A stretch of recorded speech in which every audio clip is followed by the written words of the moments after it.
Kerana sifat dendam, marah, tidak puas hati dengan seseorang itu, orang lain menjadi mangsa. Kepala terpisah daripada badan, tangan dan kaki diikat. Bersama saya, Iwan Story, merungkai kejadian kejam, seram dan aneh di negara kita ini. Let's go. 2019, Malaysia telah digegarkan dengan satu kes kehilangan seorang kanak-kanak perempuan berumur 11 tahun. Mangsa dilaporkan hilang selepas keluar dari rumahnya di kampung Janjung Medang Hilir pada jam 5 petang 30 Januari itu.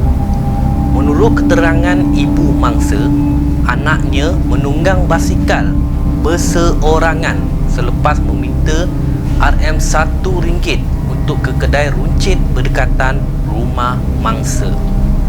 Laporan polis juga telah dibuat selepas usaha mencari dan mengesahnya gagal. Usaha pencarian juga turut dibantui oleh orang kampung. Basikal mangsa ditemui oleh orang kampung beberapa hari kemudian, kira-kira 2 kilometer dari rumah mangsa. Usaha mencari kanak-kanak perempuan itu diteruskan polis dan orang kampung, termasuk melakukan pencarian di kawasan ladang kelapa sawit.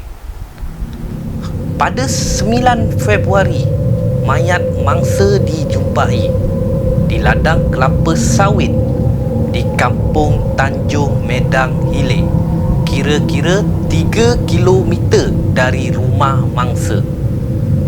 Ketika ditemui, mayat mangsa dalam keadaan tidak sempurna dan sudah mula reput.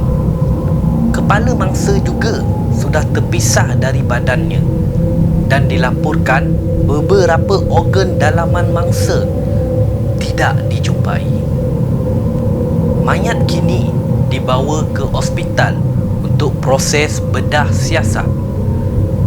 Selepas siasatan terperinci dijalankan, Ketua Siasatan Jenayah Pahang mendapat mangsa dipercayai dibunuh pada 30 Januari, hari yang sama mangsa hilang. Susulan laporan polis diterima, suspek lelaki warga Kemboja berumur 23 tahun ditahan pada jam 2 pagi bagi membantu siasatan. Berdasarkan pengakuan suspek, mangsa dipukul menggunakan kayu dan pihak polis telah merampas senjata yang digunakan oleh suspek. Hasil bedah siasat, punca kematian akibat cedera parah di kepala. Terdapat 3 kesan cedera pada rahang kiri, bahagian atas tengkorak kiri dan belakang kepala. Ketika mayat ditemui, mangsa dalam keadaan tertiarap dan hampir reput, serta dalam keadaan tangannya diikat di belakang. Begitu kejam. Hasil penangkapan suspek juga sesulan pendakwaan, penduduk kampung melihat kelibat mangsa menaiki motosikal suspek. Suspek adalah kenalan rapat kepada keluarga mangsa dan tinggal satu kampung dengan mangsa. Suspek direman bagi membantu siasatan. Suspek juga boleh dikenakan 302 Kanun Keseksaan kerana membunuh dan boleh dijatuhkan hukuman gantung sampai mati. Polis juga turut menafi penularan berita yang mengaitkan kematian mangsa dengan sedikit penjualan organ dan kemungkinan keadaan mayat yang tak sempurna ditemui disebabkan haiwan liar.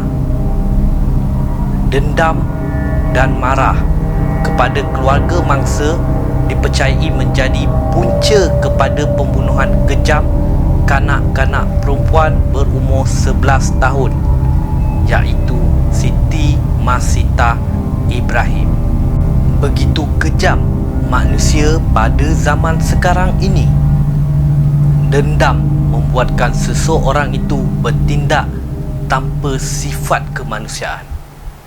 Jaga anak-anak anda. Awasi anak-anak anda. Mungkin mereka sedang diperhatikan. Sekian daripada saya, Iwan Story, merungkai kejadian kejam di negara kita ini. Bye.